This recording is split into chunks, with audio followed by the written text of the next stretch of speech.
1, 2. Talk, please. Hello, welcome to the Thunderdome. That's interesting. Forget everything you thought you knew about duvet covers. 1, 2. 1, 2. Interesting. What's interesting? No, it's just some sound. 70. Okay, 1, 2. Yeah. Maybe 12, 80%. Okay, 1, 2. 1, 2. That's a little bit too. 1, 2. Output. Why did the output change today? You just checked them.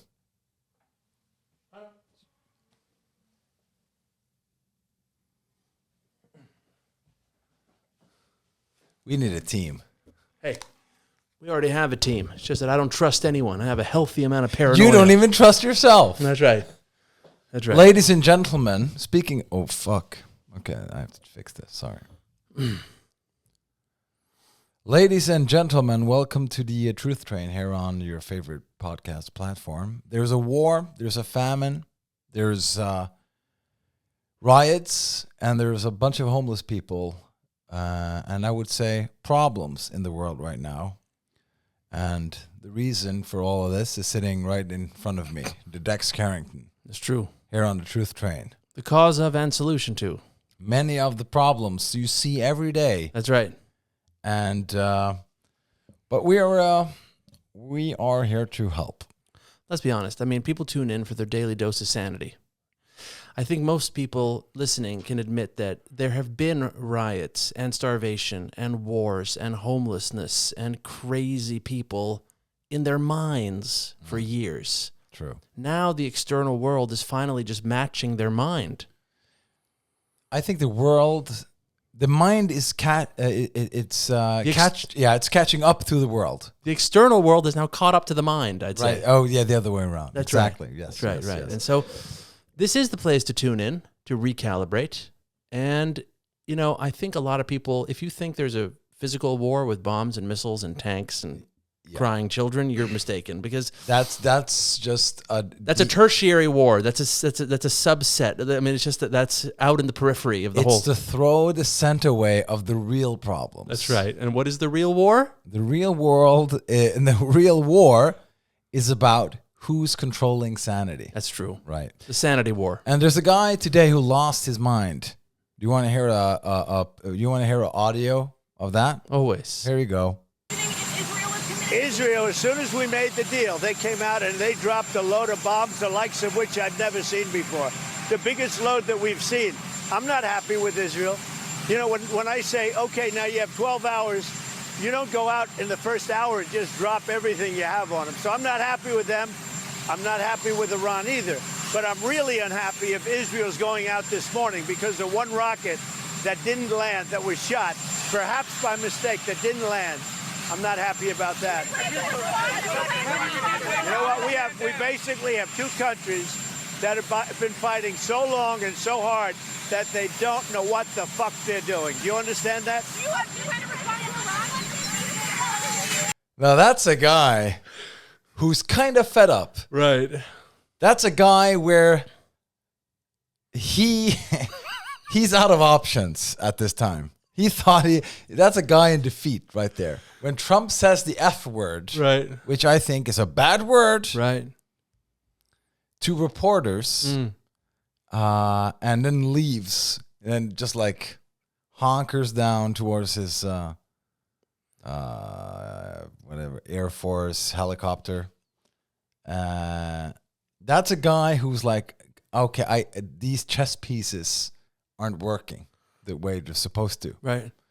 His sanity is now catching up to the real world. I feel right. He has the other way around. He thought he was controlling it, but he saw today that he's a pawn in somebody else's game. Right. That's why he used the F word. Well, basically, we're all pawns in somebody else's game. Well, but the extent to which you realize it is what determines your sanity. Exactly. Mm-hmm. So what's going on? Some of fans of this podcast, many of them. Okay. Yeah. I would say at least 2 have noticed that the podcast is late. Right. We usually publish the podcast early in the morning on Tuesdays, but now it's later at some point. Yeah. And we would love to hear from the listeners. What do you feel about that? Do you feel betrayed, or is it okay that we're a little bit late? People were messaging me from underground bomb Shelters. Yes. Yeah. Because they were like, they lost their minds, right? Right. The weekly calibration was not received. Yeah. And so, fear, panic, people stabbing each other. I mean, it's not surprising. Bombs going off. Bombs going off, presidents losing their minds, people dropping F words, 2 countries, so it's all to be expected when this podcast is late. Can I just say that we have been very consistent when it comes to we've been promising a doomsday for a long time now. And people are like, oh my God, they're exaggerating. Right. Finally, we're getting some redemption here. That's true. It's gonna go to hell in a handbasket, and we called it out. We said it first. We said it first, which makes us great. That's true. Yeah. So what is happening here is that the U.S. is not happy about the situation that they caused themselves. Right. Right. So it's a shit show, and I mean, what to do? What can we do now?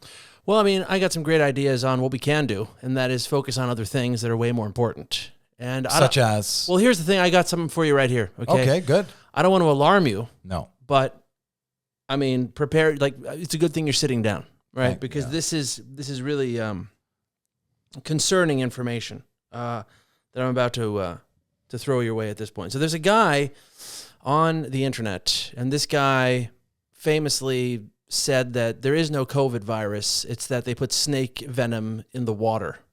And Really? He also regrew his own hair without chemicals.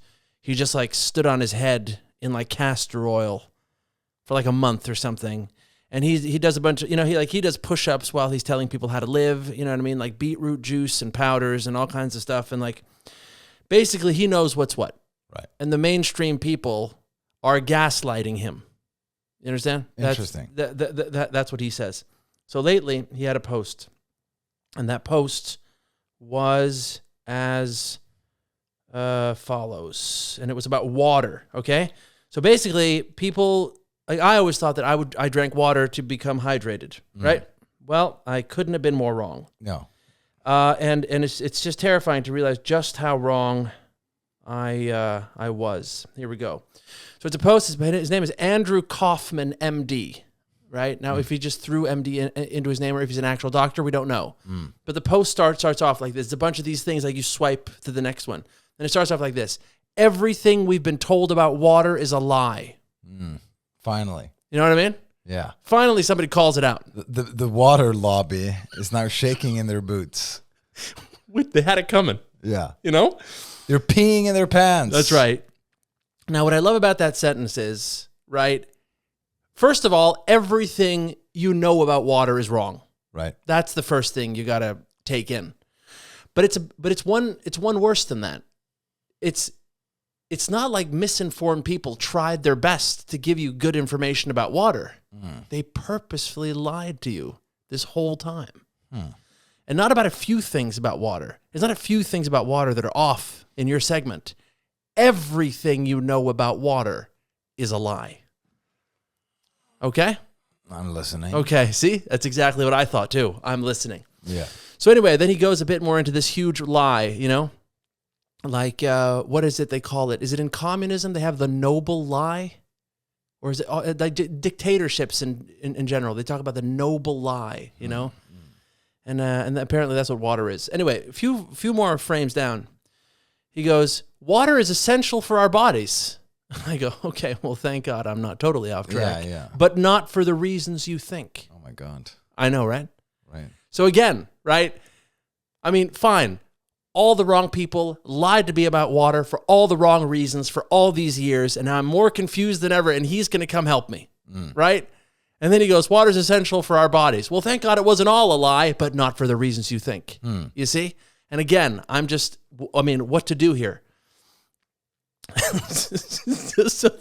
So then it ends with him going, I have a new protocol that shares some water truths. Finally. Right? And this is the podcast to bring this stuff up, right? Yeah. And I mean, it's just some of the craziest things. Give me a couple of examples. All right, so here we go. What's a water truth? Here we go. Contrary to popular belief, water is not a reliable source of minerals. Shit. I know. It's like, yes, that's the most popular belief out there. I get my minerals from water, and no one's going to tell me any different.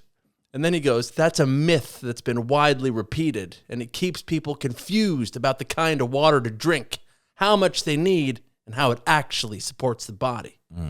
You see? Yeah, I see. We don't know what we're doing. No. Okay? But he does. Oh, he knows. He's going to he's going to save us.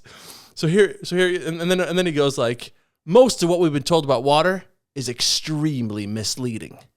Okay? But he has to come to some points soon. Like, okay, it's misleading, it's truth, whatever. But what's his argument? Okay, but just before I get to the argument, he goes, yes, water is essential for health, but not in the way it's often portrayed. Okay, but then he said that 2 times now. I think he said it What's 7 the times. argument? What's the argument? So he goes, the truth? Question mark? Hydration is more nuanced than just drinking more. The quality, structure, and mineral balance of your water all play a critical role in the overall, in your overall health. And then he goes, if you want to learn how to use water more intentionally, see, that's your problem.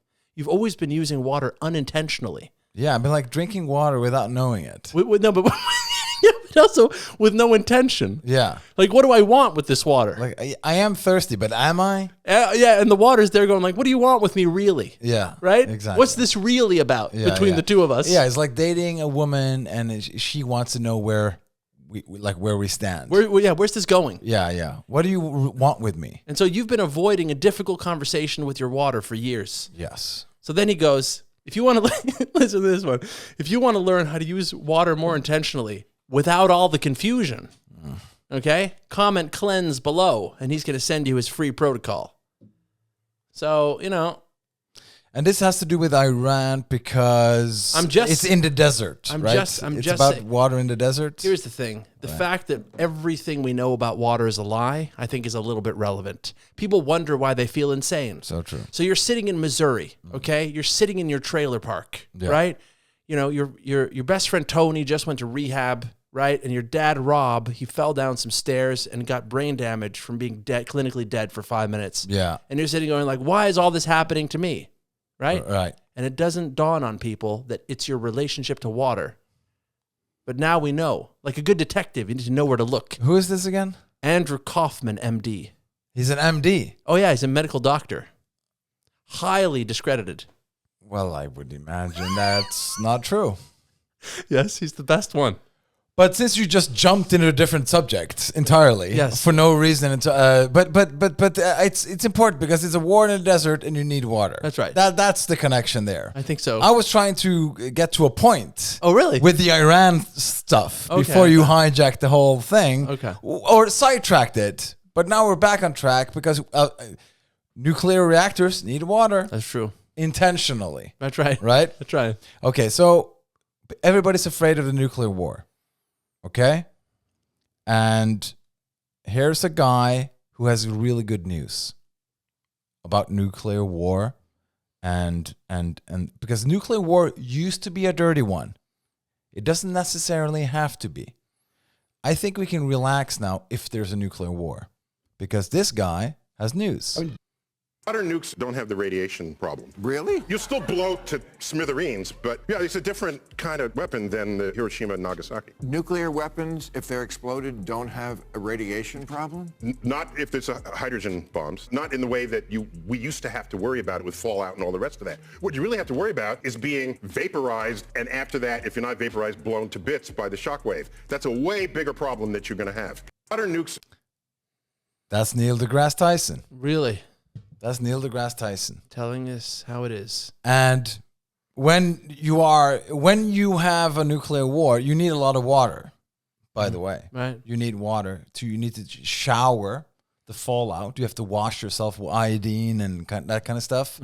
And I hope the MD that you quoted is okay with that.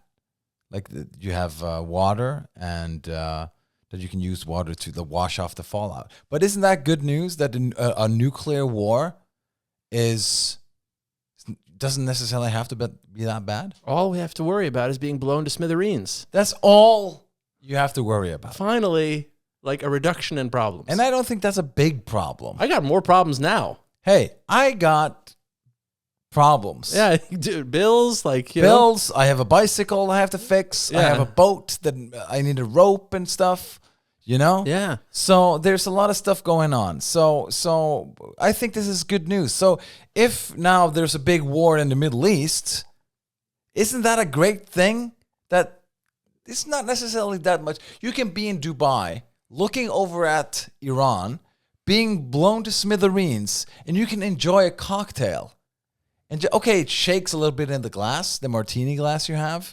You can enjoy the flaming party over at Iran, like a nuclear Armageddon on New Year's Eve. And you can enjoy that without the fallout. I think that's good news, and I think people need to hear it. I think it's phenomenal. You know, like the idea of, you know, slowly dying internally and, you know, Yes. you're melting, you turn into Yeah. a zombie, right? People are eating each other, zombie apocalypse, you know, all the fallout stuff. Yeah. That's gone now. It's gone now. I mean, right now there isn't a nuclear war. And I got to bake a cake for my sister's birthday. I mean, I got to buy presents. I got bills to pay. You don't have time for this war. You know what? Listen, it would be nice to have. Now I got a bunch of problems. If this war came along, I'd only have one problem, according to this guy, which is being blown to smithereens. Yeah. It's nice to have less things to think about. And also, by the way, I think nowadays, if they send a hydrogen bomb, like they don't. That's old stuff. When they used to bomb a city, Nagasaki, Hiroshima, they just that's where the people live. Let's just blow up that city. That's what they thought, right? Yeah. And so they did, and then okay, but they didn't really. It didn't have any they could have done it towards a airfield or a naval base or shipyard or that kind of stuff. No, they went for this is where people live. Let's show them that what we're capable of. They went for Times Square, basically. Basically, that's what they did. And I think that's not great.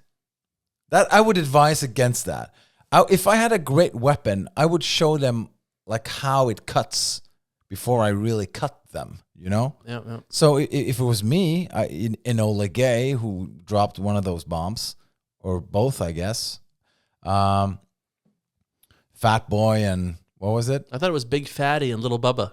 No, it was Big Boy and Fat Boy and Little Tom. Fatty Boom Batty. Right. Yeah. Anyway, so I think it would be great to hey, this is what we did with your naval base. Imagine what we'll do tomorrow if you don't, just surrender right now. Yeah. I mean, based on what you're saying, I'd have more faith in you than Churchill. I think so too. Even though he didn't had too much with the bombing of. No, but he was a massive fan of bombing German cities. He was a big fan. Dresden. He couldn't get enough. He loved that. He loved a firestorm. And that's what they did. They were winning the war, and they're just but let's bomb them because they've bombed us for a long time now. Let's be as bad as they have been. Yeah. Kind of. Yeah. And see, I'm bombing the right people for the right reasons. Exactly. That's what makes me different. And that's that is what makes the war keep going on.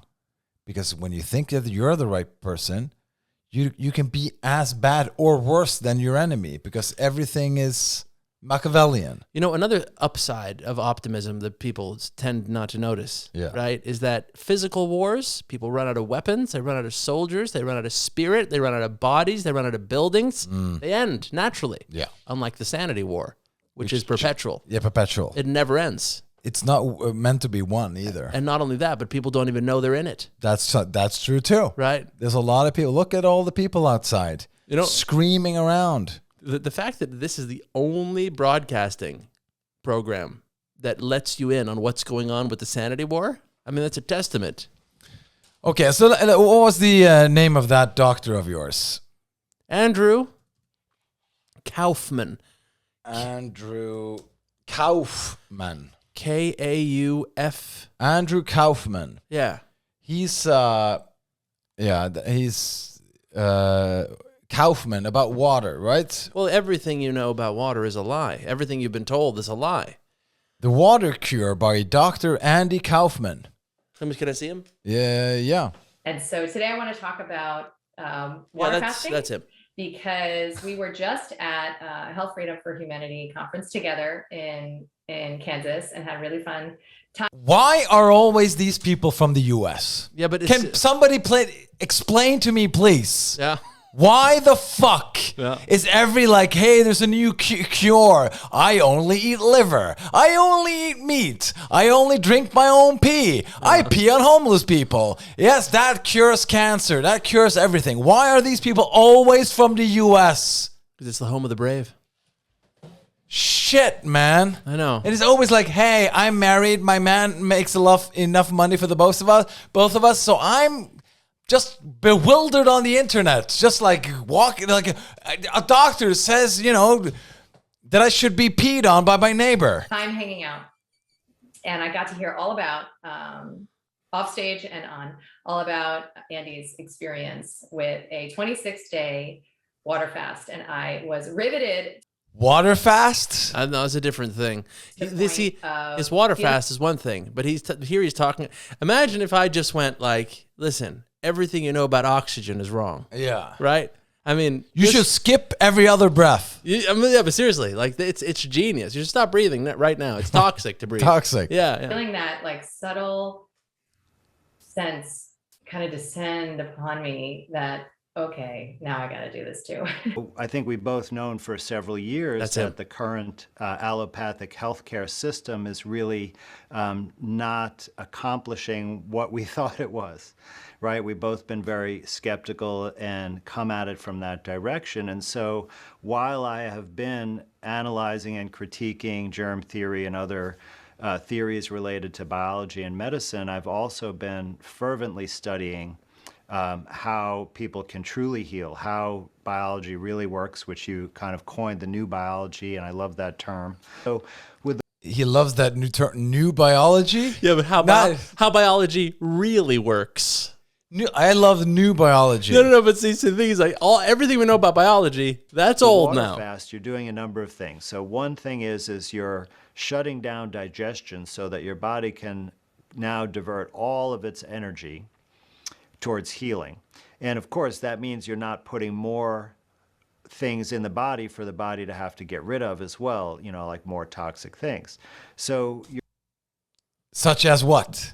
Listen. If I'm already eating the most RFK Jr. approved thing that ever existed. Okay, but you know how like germs make you sick? I've heard of it. Yeah, he's based his whole life on critiquing germ theory. Right. There are no germs, You're allowing germs are a conspiracy. There you go. Your body to focus all of its energy on the healing and restorative functions, and this is why it's really important to rest. Because even if you're reading a book... What if you have a family? What if you have to do stuff? What if you have a job? What if you have a fucking job and a podcast and you go on stage at night? What if you have a fucking life, you fucking nimwit? Oh my Why God. is it always that, hey, listen, you shouldn't do anything. You should just rest a lot. Drink water. Don't pay any bills. Don't call anyone. Don't have friends. Just lie there and be healthy. Yeah. But listen, what's really interesting is like everyone talks about healing. Yeah. Everyone needs to heal for some reason. I don't know when everyone broke, but everyone's broken and they all need to heal, which is why guys like this get a lot of traction. Yes. Even on Tinder now, women go, I'm looking for a man who's healed. Right. So it's just a given that you're sort of born broken, but you need people like him to heal. These fucking shitheads. Who? The internet. The internet people. It's just like they're so fucking... It's just a bunch of bullshit. Hey, do you want to hear the quote of the week? Yeah, but I'm trying to get through this fucking video with this fucking asshole. Listen. Or watching a documentary and trying to learn, that actually takes quite a bit of energy, and you want the energy to go toward healing, right? So it's a But is he following his own advice? He looks like a shit. He looks like shit. And he's trying to sell me health. He's bald, he's white beard, and he looks like just a fat older man. Yes, I'm healing.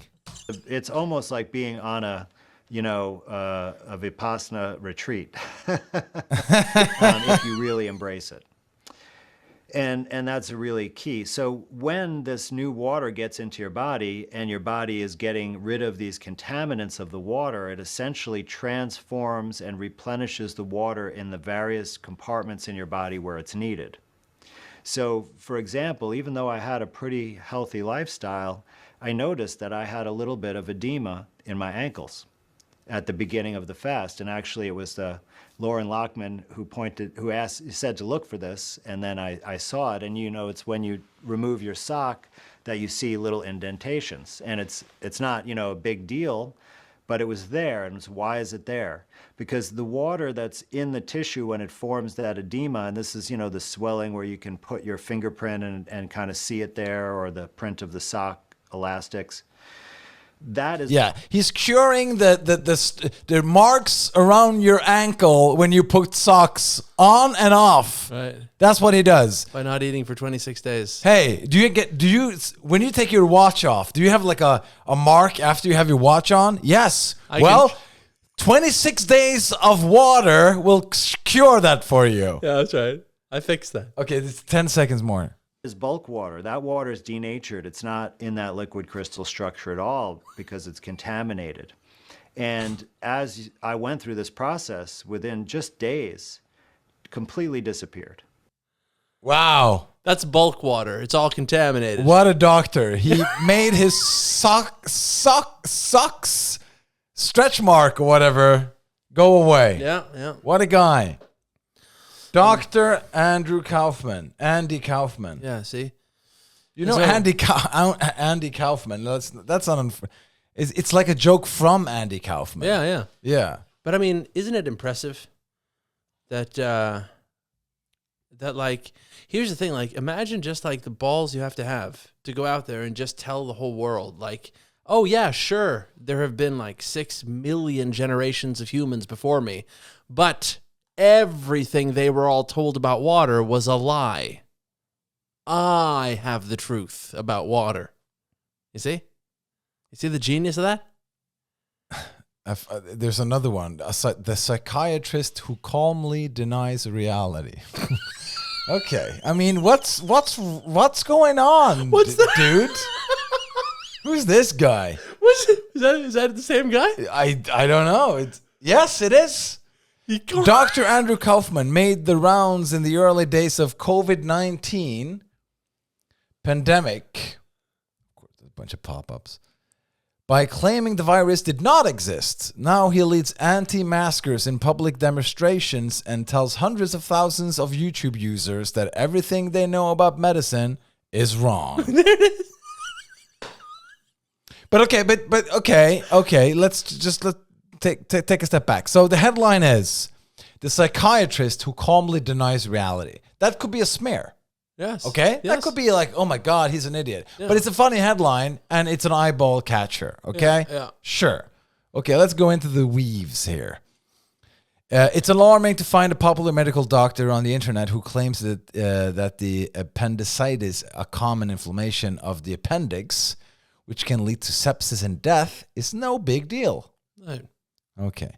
But so what I've learned, so here's the problem with the world right now, and this is a perfect sanity checkup, right? Yeah. Is that when you read this article, this is from McGill.ca, which is, I don't know, separating sense from nonsense. Yeah, but I'm pretty sure you can find articles in here which are wrong about the COVID. Oh my God, everybody should take the vaccine all the time, all day long, right? Yep. And there's and we know that, well, if you're elderly or you have comorbidities, maybe take the vaccine. That's a good thing for you, right? But if you're young, healthy, maybe it's not a bad, maybe you shouldn't take an experimental vaccine, right? Yep. So the jury's kind of out on that one, I feel. I feel like we've now learned that, well, it wasn't, the death rate wasn't that big as first stated. Mm-hmm. So this guy, Dr. Kaufman, based in Syracuse, New York, in the middle of the global health pandemic. Okay, so maybe he was wrong about the COVID-19. Okay, maybe he was talking about the virus that wasn't there. But so he's now a naturopath.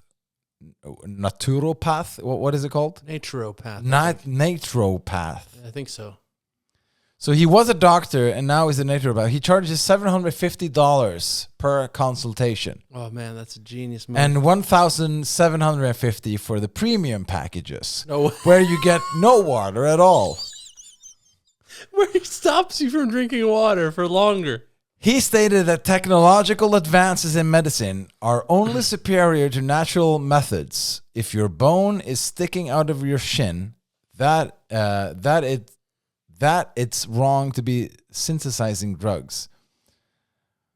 Oh my God.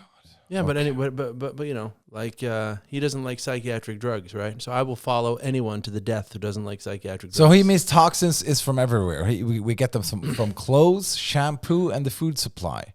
Yeah. Urinary tract infections, he believes, can be caused by toxins in the rectum that translocate to the urinary system. There's a lot of migration. Yeah, it goes from your pee to your asshole.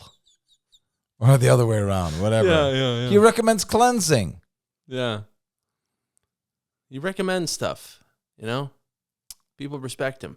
And what is this? A psychiatrist who has done work for the criminal justice in the past thinks demon possession may actually be a factor in some mental illness. Right. Well, I mean, why not? Like schizophrenia. Many of the comments in his live stream display on, yes, your demons are for real. And just walk with Christ and you'll save. Yeah, okay. So this is a guy you want with you in the war trenches. I mean, he's not going to disappoint you. No, he's not. So here's my takeaway.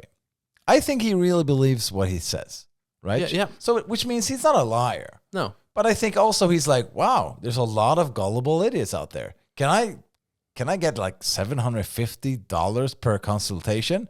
That was easy. What about a premium package? Throw $1,000 on top of it. Right. Well, here's what I like about this guy, right? You meet people today and they all watch the news and they're told what to think, right? Oh, we don't like Elon Musk now. Oh, we should key Teslas now. Trump is terrible. He should be assassinated. And also, global warming is real and important, and everyone should pay more taxes to the government, kind of thing. So a lot of people operate as if there's these like just truths that everyone just have to accept. But the problem with that is it's very uninteresting to talk to a person like that.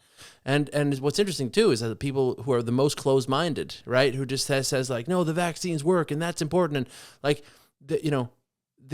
I understand so well why people took the COVID vaccine, but I also understand very well why people didn't. But people who took it can only see it from their perspective, why they should take it. And so they can't even embrace the idea of what if it didn't work like we thought it did, etc. So I'm saying they're uninteresting, he's interesting. Well, so I'd much rather listen to this. I agree with you. He's probably the solution to every problem, but he's a forensic psychiatrist. Right? That's what he is. Like Miami... what's that show called? Forensic psychiatrist. I don't know. He speaks with people after they die. I don't know. He gives them diagnoses after they're dead. Probably. Forensics. What does forensic mean? Forensic. Isn't that like when they do like an autopsy or something? I think so. Forensic. Yeah. Forensic. See, that's why people should tune in. Forensic science is the application of scientific principles and methods, matters of law, both criminal and civil. Right. It involves examining evidence from crime scenes and other sources to develop objective findings that can help in investigations and legal proceedings. So he's the psychiatrist they send to the crime scene. Yeah, he's the guy they send to the crime scene. Field to draw various scientific disciplines, including biology, chemistry, physics. But he doesn't believe in biology. Science. But he doesn't believe in biology. He believes in new biology. Yes. So anyway, he shows up and he looks around and he goes, "I can tell you one thing about this crime. Everything these people knew about water was a lie. Yeah. Everything you thought you knew about biology. Yeah. And it's, no. It's like, do your biology stuff. What biology? You see what I'm saying? Dr. Kaufman. Yeah. Wow. I mean, again, it's always in America. Yeah, it is. There's not a guy in England. No. There's not a guy in Russia, China. There's not a, well, I mean, they have their problems. Eat this tiger, you'll be big. Right. Right? They have stuff too. The Chinese have enough problems. They eat the rhino bone horn, and you'll make tall babies. And I mean, you find crazy. My problem is not that there are crazy people. That's not my problem. The problem is who are following. This is my Seinfeld impersonation here. Yeah. Who are following these people? Right. Who's following them? That's my problem. And okay, last Dr. Andrew here, and then let's see. Okay, where it is. Kaufman here. I want to give you an easy and inexpensive trick to structure your drinking water. According to the excellent work of Dr. Gerald Pollack, it is now known that in order for water to be structured, we only need 3 ingredients. 1, of course, is water. 2 is a hydrophilic surface. And 3 is infrared light from the sun, which is ubiquitous, so we don't have to worry about that or the water. But what's a hydrophilic surface? Well, it is a material that loves water. And you can tell if a surface is hydrophilic by putting a drop of water on it. And if that water spreads out, then the surface is water-loving or hydrophilic. There are 3 wood species that are known to be quite hydrophilic, which if the water loves the other water, they make a baby water. but hold on. I can just imagine, because cavemen, they would regularly structure their water. They would. Unlike us today. I don't structure water. I mean, I don't structure... I try to be like water. This is... And it's so impossible. We're all failing miserably. I can't believe I haven't been structuring my water. And eucalyptus. So, if you simply take a small chip of one of those woods, of course, without any processing chemicals or finishing chemicals on it, and add that to your drinking water, voila, you have structured water in your cup for a very, very, very low price. A bag of cedar chips that will last you forever would probably cost less than $20. So next time you want to structure your water, give this trick a try. I've been saying to myself, recently I made a really conscious decision to structure my water more. Right. I just didn't know how. That's the problem. You know what I mean? And then this guy comes along. Do you remember the quote you had where I rudely interrupted you? Yeah, of course. Yeah. What was the quote? Oh, the quote was, on Saturday I was going to make chicken and potatoes. Yeah. And there's this recipe by this famous chef called Jean-Georges, and it's called roast chicken on a bed of potatoes where the potatoes taste better than the chicken. Right. Long title, but the potatoes turn out wild. And the recipe started off like this. The first sentence in the recipe was, "I'm not afraid to admit that I like potatoes." Finally, somebody takes a stand. Finally. Yeah. Unlike the rest of us who live in fear. Yeah. Right? I mean, no one's out there claiming to love potatoes because we all know the consequences. So true. But right here, fearlessness. I'm not afraid to admit that I like potatoes. Hey, and there's more gold where that came from. That's for sure. So, of course, this podcast, a lot of people are asking me, do we have a sponsor? And before we go into that, subject, realm. You can call it a realm. That parallel universe. So somebody called the Video World here is writing to us on the Instagram. And by the way, if you're listening to this podcast, and I'm pretty sure you do if you're listening to my words right now, make sure you have subscribed on Spotify and on YouTube. Because that's what people say. Yeah, but also that's how you can walk with your head held high and your back straight down the street. Yes. If you're a con man, all your problems go away if you do that. That's right. So he's writing, or she, who knows, but esteemed operators of the scheduled Less Express. It's daytime, blindingly so. The kind of light that exposes every wrinkle in your self-deception. I'm sitting alone, shirtless and sweating through a Lloyd and Mellow cayenne and fennel hot sauce trip.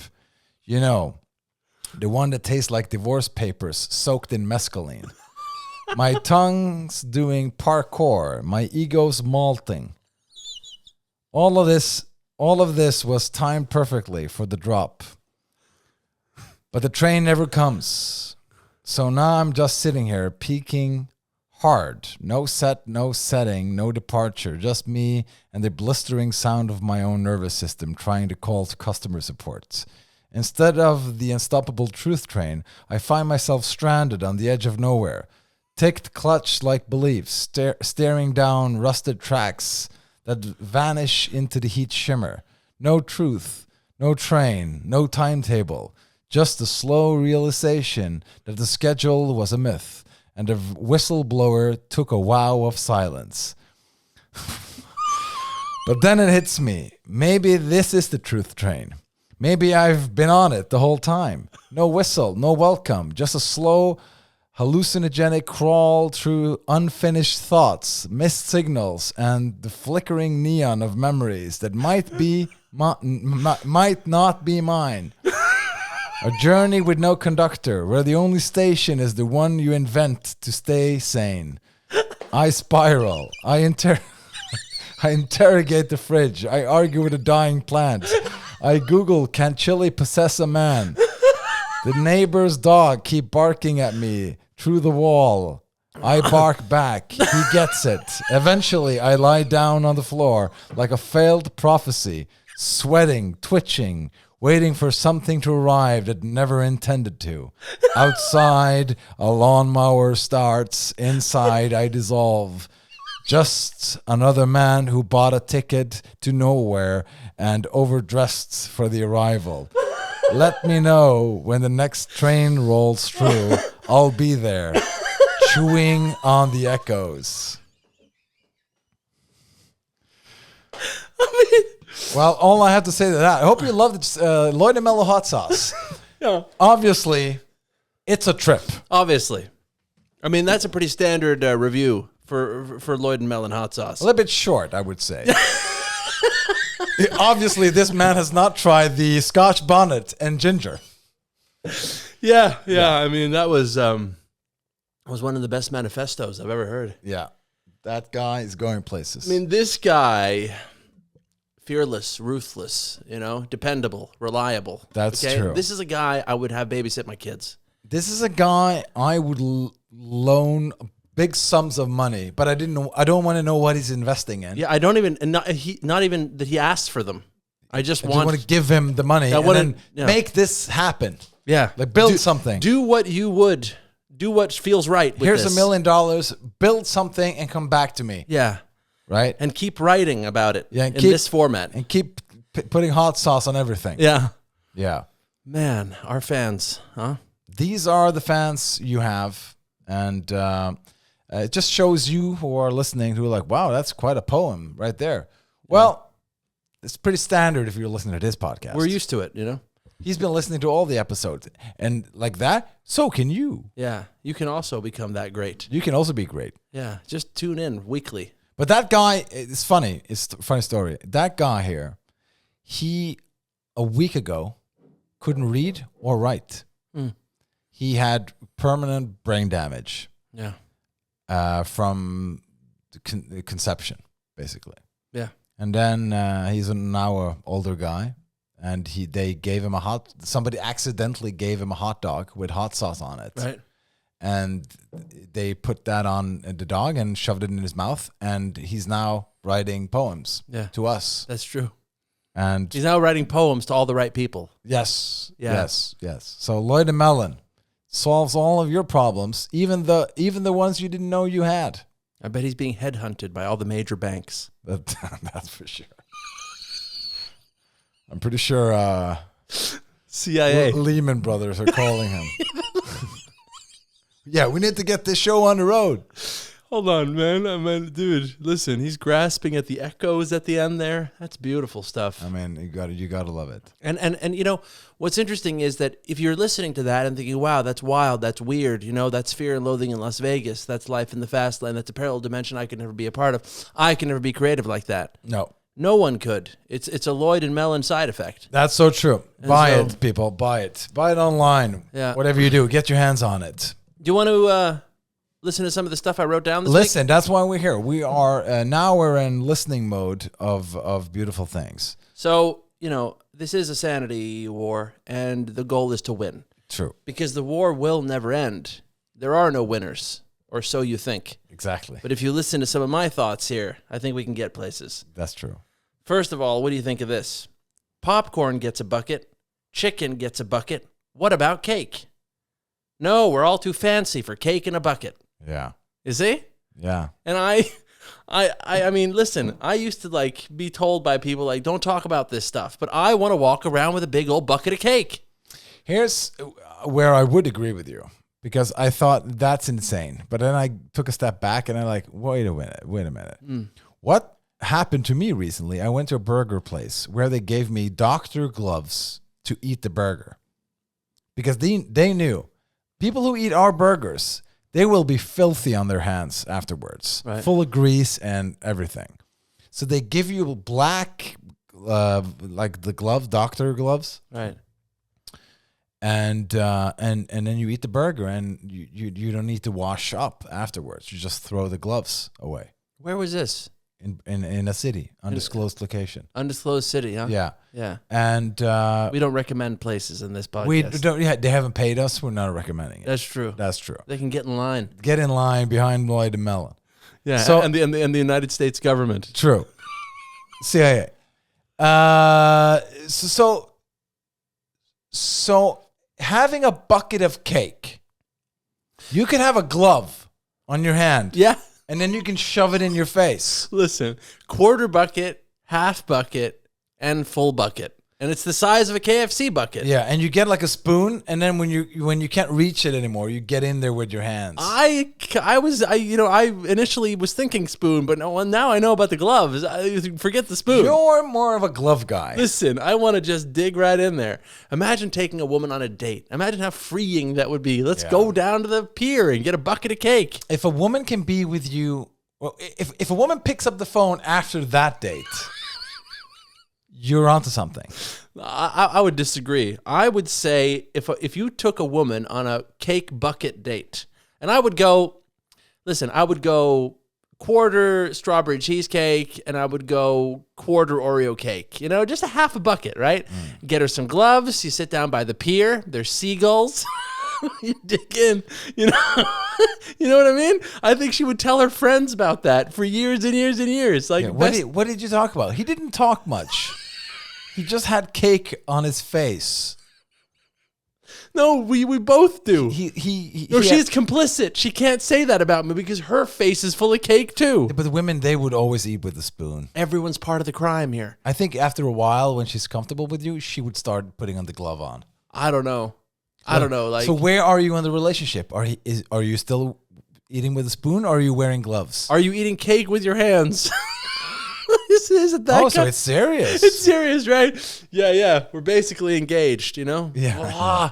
Because it creates this incredible familiarity. At a wedding, you know, what's normal is when they cut the cake, then they shove cake in each other's face. They do? Yes, they do. That's a normal thing. I'd never seen that. Well, it's very sane and it's very normal. What kind of wedding have you been to? Listen, all I'm saying That's is a sane thing? What about this, though? Let me ask you this question. If you I'm going to Google that. I'm going to challenge that. Sure, do that. If you take a woman on a date and grab a big old bucket of KFC, do you think that'll get you farther than a bucket of cake? What about going to the movies? That's a bucket of popcorn. What's the difference between a bucket of popcorn in the movies? People have been going on dates like that since the beginning of time. What's the difference between a bucket of popcorn and a bucket of cake? Smashing cake in each other's faces at a wedding, while popular trend, isn't traditionally wedding custom and is generally considered a playful, albeit messy activity. It's often modern interpretation of the cake cutting ceremony where the couple feeds each other a bit of cake to symbolize their commitment. Okay. It's not a popular trend. It is not traditional wedding custom. It's considered just a playful, albeit messy activity. But playful nonetheless.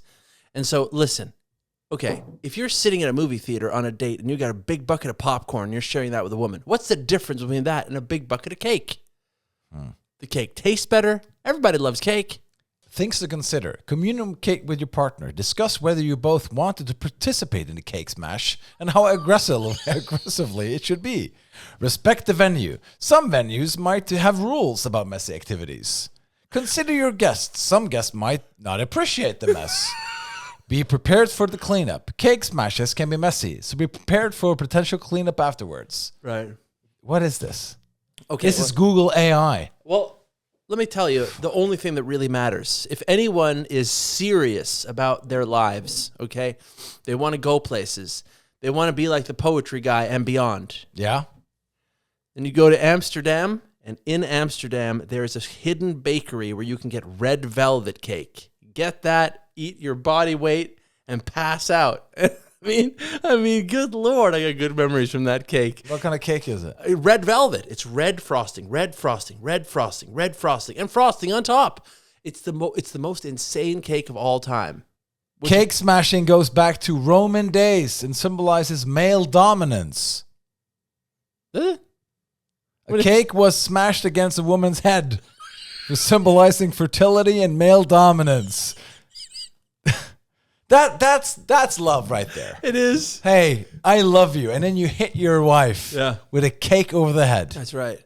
And then it says the cake is to be cut with both hands of the bride and groom, and then a piece is to be fed to the husband. Right. Right. So, I mean, if you had a bucket of cake, you could certainly assert your dominance that way. I underestimated you. Thank you. Okay? I thought, well, that's not a thing. Obviously, it's the right thing to do. It is. And I think when I read about the Romans, I mean, you should do what the Romans did. They knew what they were doing. That's right. The politics were way better back then. Yes. You know, the guy, what is it, Caligula. Yeah. He appointed his horse as a senator. There you go. You know? I think that's better than many of the senators we have today. And Alexander the Great was just one guy out there, you know, destroying people. Yeah. Everything was better. Yeah, it wasn't much Roman going on with him. What was he, a Greece guy? In Macedonia. Right. Yeah. But anyway, I'm just saying, look, everyone's out there trying to be cool, okay? Why don't you try to loosen up, okay? And just open your mouth and get cake shoved in it. Hey, listen, if the woman is not respecting you, hit her over the head with some cake. Then she'll know who's boss. Yeah. Then she'll know. That's true. Okay. I feel like we're doing great stuff here. I'm going to read another one from this week. Do it. Okay, ready? Yeah. Here's my advice of the week. If you're going to say stuff about the government, don't scream it. Don't scream things about the government. That's what the coffee mug would say. Yeah. Because, obvious reasons, right? It's obvious. People who scream just don't seem so credible. Or to put it this way, ironically enough, I could scream about how great this hot sauce is, and people might be intrigued. Yeah.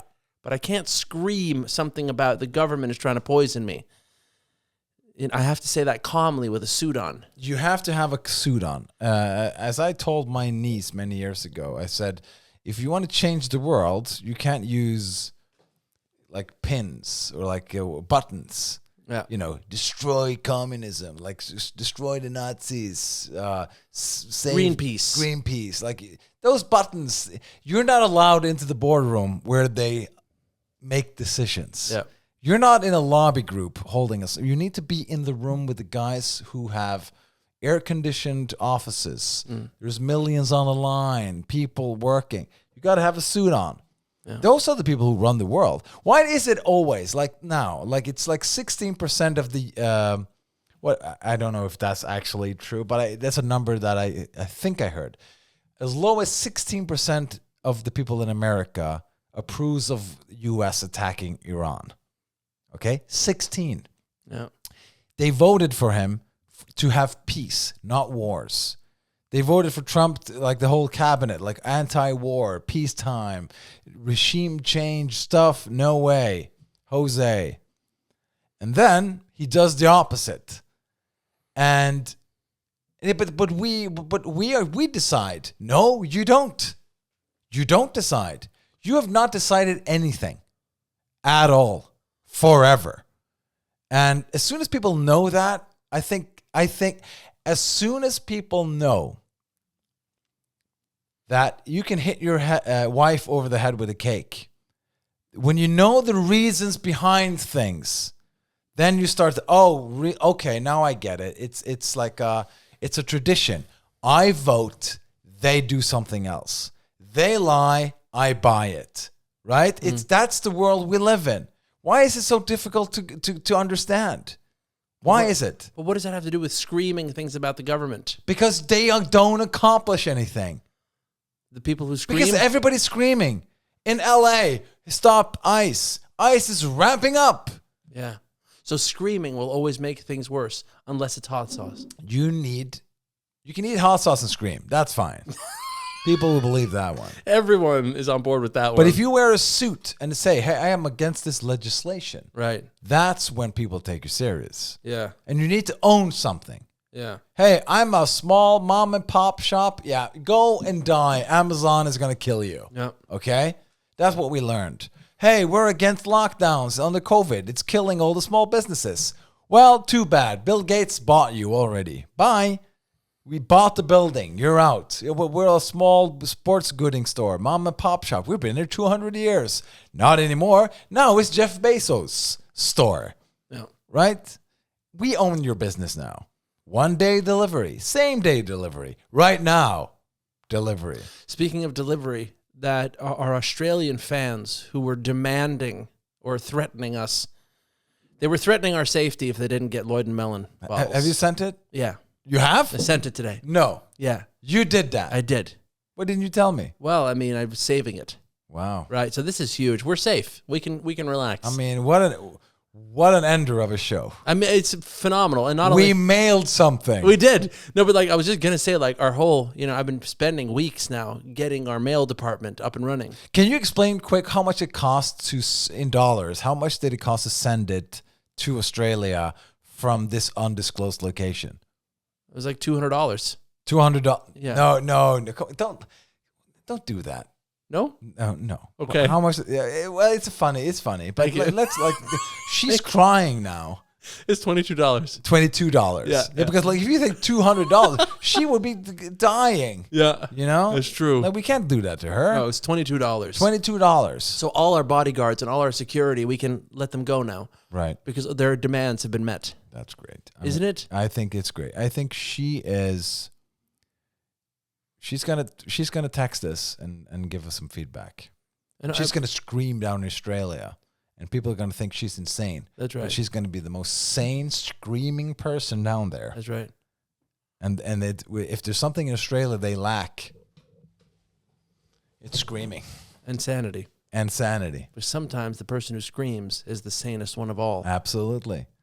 Yeah. And also the poetry guy, if he's listening, we encourage you to write more. I'm pretty sure he ended it right after he sent that message.